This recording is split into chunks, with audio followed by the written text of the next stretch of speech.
Hello, everybody. Hi. How's it going? Hello. I'm Kathy J. Welcome to the Kathy J. Show. Thank you so much for joining us this half hour. It's so awesome that you're hanging out with us all the time. Remember, you can always catch up on anything that you might have missed by going to kathyjshow.com.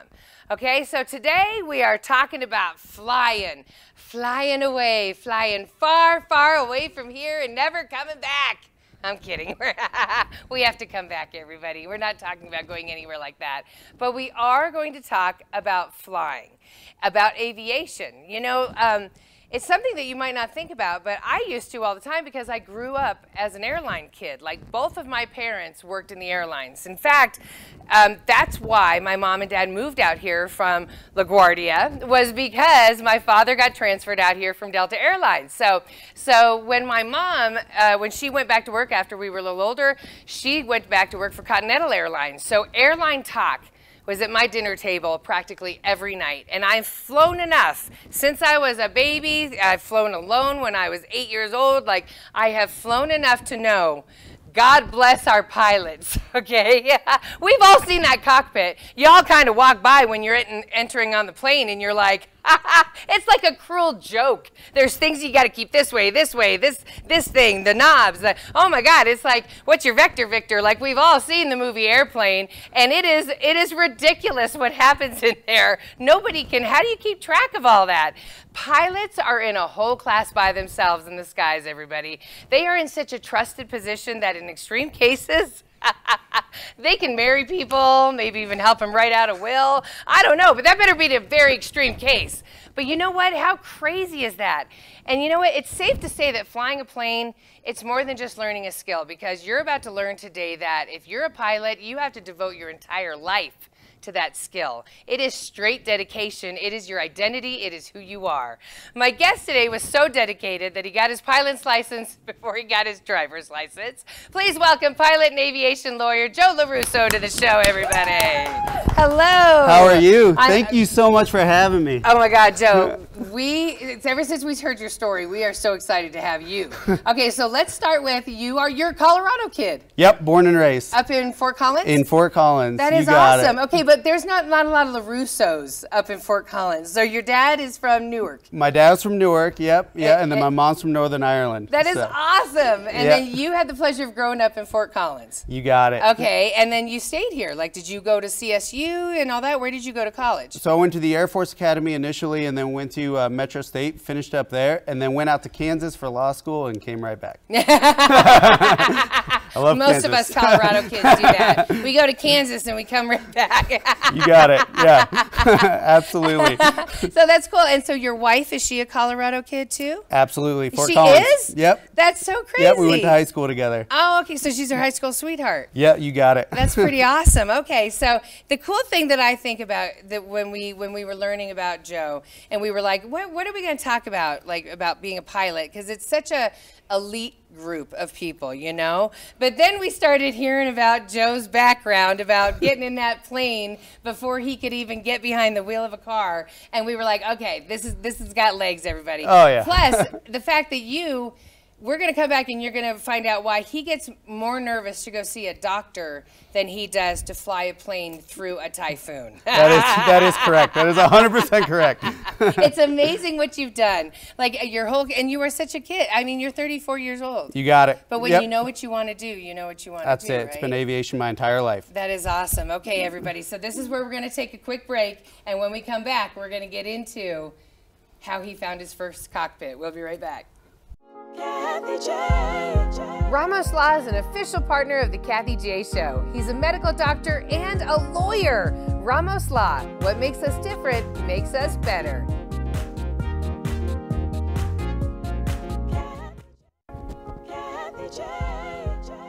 Amazing, amazing, amazing, everybody. All right, we've gotten to know so many lawyers who work for Ramos Law here on the show. Today is no different.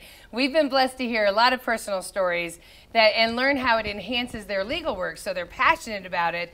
No different here with Joe LoRusso. He's not only a lawyer for Ramos Law, but also a pilot. Thank you for joining the Kathy J. Show. Thank you, thank you. All right, Fort Collins kid, let's get into it. So when did your passion for flying begin? So as far back as I can remember, and it was my dad who got me into it. He had a business partner who flew, and my dad would sneak me out of school to go fly with him. And are you serious? Oh yeah, oh okay, yeah. How old are you talking? Are we talking 10, you know, 11? I couldn't give you an age. I was flying back when I was sitting on phone books to fly with him. Yep. To fly with your dad's friend.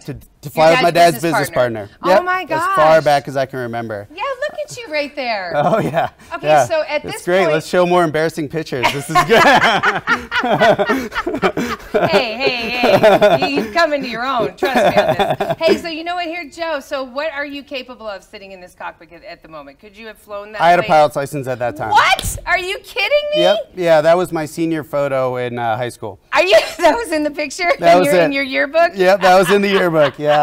Peace out, people. I'll be leaving you soon, is what that picture says. Yep, that was the airplane that I was flying at the time. That's crazy. Okay, so you mentioned that your dad took you out of school. Yep. And it was because he just loved the freedom of his business partner being that type of guy? Did he notice that you always loved planes when you were growing up? Like, he wanted this for you? What was it? Yeah, as far back as I can remember, I was always, I was the kid playing with planes. Okay, so I loved everything to do with aviation, and my dad really fostered that and said, you know what, let's make it a thing. He fostered it so much your mom didn't know about it. She had no idea. I love that story. She hates that story. Well, tell us the story. I was doing flight lessons. My dad was pulling me out of school to go do flight lessons as doctor appointments and all that. And when I finally soloed an airplane, my dad and I fessed up to my mom that I had been flying for the past couple years. Oh. And she had no idea and instantly burst into tears. I don't know if that was good or bad to this day.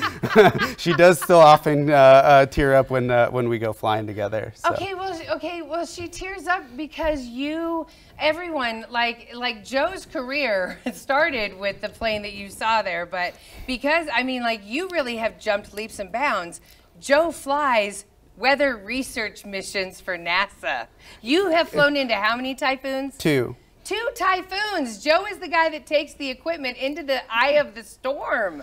Yep, we got lucky. The photos being shown here, that was in 2019. I was working for a group and we contracted to NASA as an asset in a Lear 35, and that was in the South China Sea in the South Pacific there out of the Philippines, flying in and out of storms. So. Oh my, okay, that's gotta be, it's gotta be terrifying. I'm just gonna assume. Because we always hear commercial planes, it's hard to take off when it's windy out of Chicago. Right. Now you're heading into the worst wind possible. Yep. So I know that you already have a plane that is designed to go into that storm, but you as the pilot, everything is riding on you. Yeah, millions of dollars worth of weather research equipment is on that plane. Yeah, I'd love to say that it's scary, but it's such an adrenaline rush. It is so fun. I love doing it. How did they even find you? I fell into it. I absolutely fell backwards into it where they were looking for a pilot. They were flying a classic Learjet.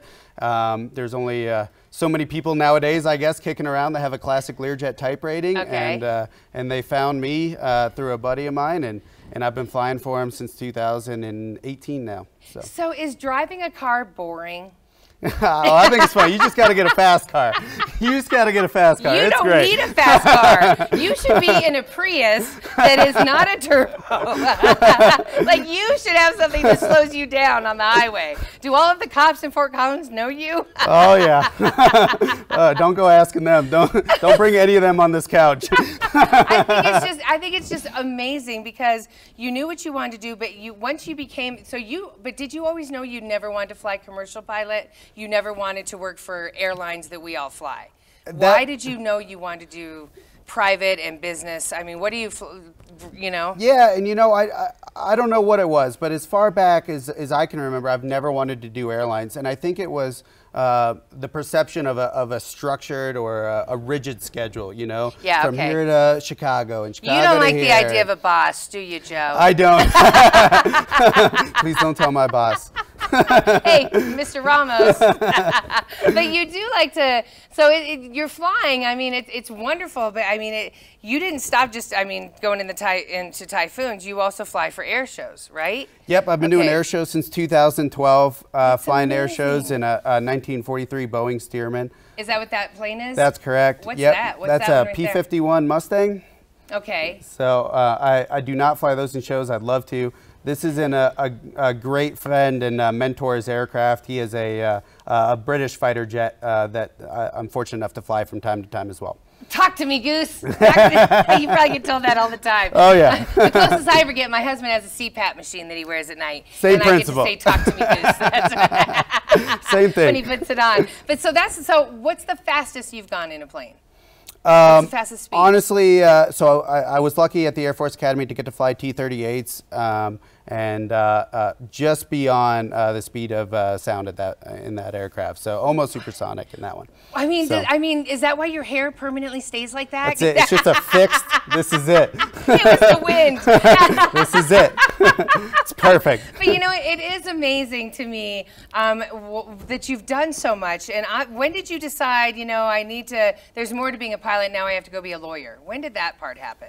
So when I left the Air Force Academy and went to Metro, at that time it was 2008. We were in the Great Recession at that point, and a couple of friends and I started a flight school. That's a boss photo, by the way. There you go. That is all the way. That's the airshow airplane as well. So we started a flight school in 2008, ran and instructed at that flight school for 5 years, and saw what pilots were going through as we were producing pilots to go into the airlines and to go into jobs, and saw that there was an issue. Yeah. And at that point in time, it was, all right, let's go solve this issue. Yes. So sold out of the flight school and went to law school.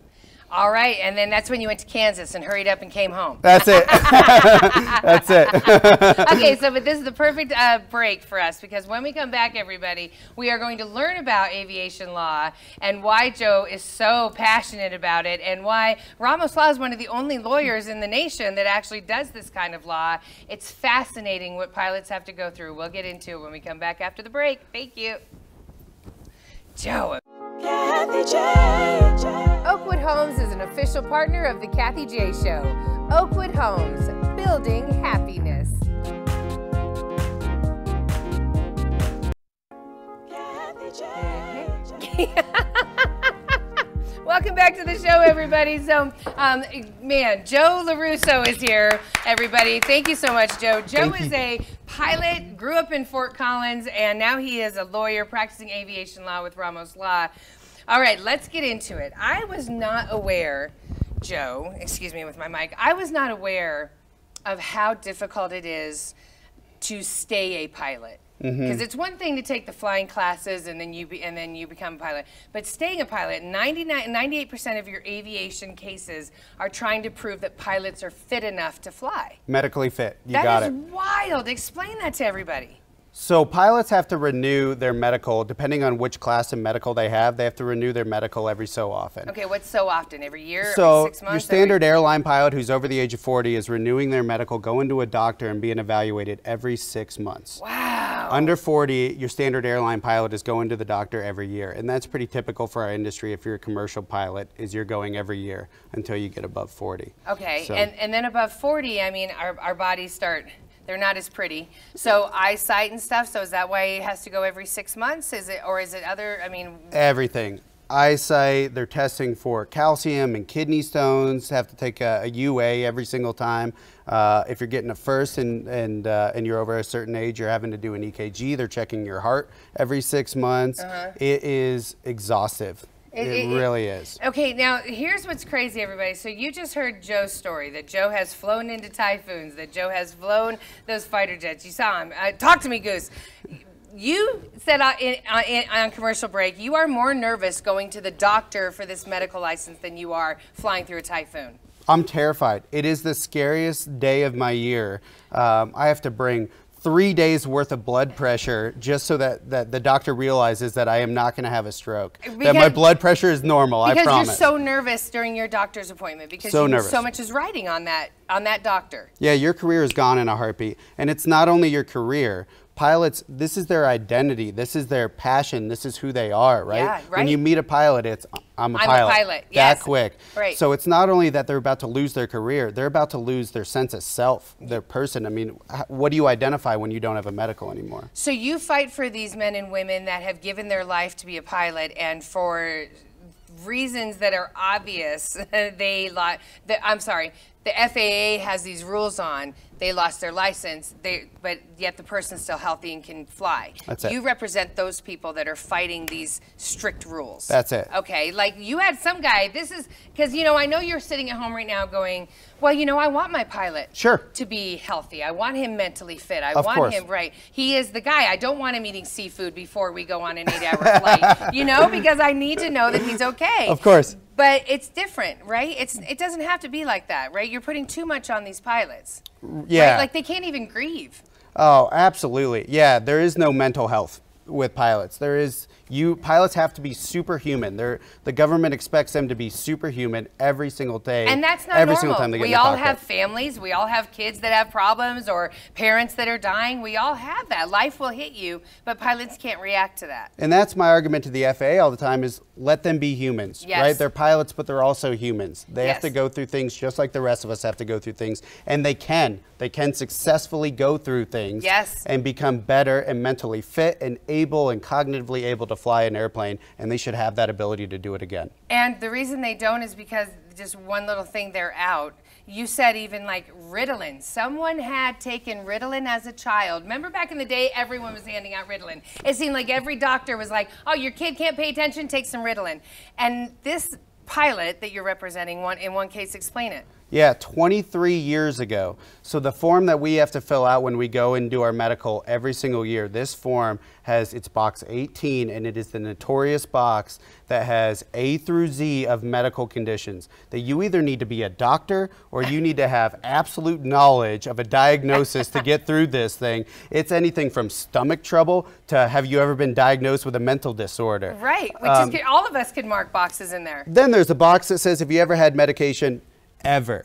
Okay. He ever had medication. So pilots, this form it's a government form, right? You don't want to lie to the government. You don't want to be caught defrauding the government. Right. So pilots, naturally, as honest as they possibly can be, will go back and write everything that has happened to them in their life. And this pilot wrote that when he was 9 years old, he was a period where he was on Ritalin. And the FAA, he was 23 years later, the FAA looks at it and says, nope, ADHD, you're not going to get a medical. What? Done. And that is why you need lawyers that are pilots that can represent other pilots. That is amazing, because here's the other thing. By admitting maybe I had depression because my dad died. Sure. And now I'm okay, I've gone through classes and stuff. The AA doesn't see that I'm healed. Like admitting that I'm human is now knocking me against keeping a job. Absolutely. Yeah. So it's just, so you're trying to get the FAA to see that people can heal themselves and get better. Is that kind of it? Yeah, my problem with the FAA And then too. money for losing all that wage money while you didn't let me fly. Yeah. And here's my big problem with the FAA is their medical standards are not in step with clinical medicine. Okay. They haven't been for years, decades even. So they're holding these pilots to medical standards that the industry doesn't even hold people to anymore. Right. So yeah, mental health. We've progressed in mental health. We've learned a lot over the years. We've learned a lot how to treat them. We can treat them successfully without real big side effects. The FAA doesn't believe so because that was decades ago when they made those rules. And back then, mental health was, well... Yeah, you didn't talk about that. You didn't talk about it. Not even in your own family would you talk about mental health. Exactly right. Oh, Joe, you're so amazing. Oh, my God. Everybody, to connect with Joe LoRusso at Ramos Law or to reach out to any of their lawyers on a case that you need help on, make sure to call them. The number is 303-733-6353. Man, you definitely landed with a good group, man. I love the people at Ramos Law. I'm blessed every day to be with them. Very fortunate. You could also check them out online at ramoslaw.com. We'll be right back. Kathy J. The Colorado Lottery is an official partner of the Kathy J Show. Colorado Lottery, play on.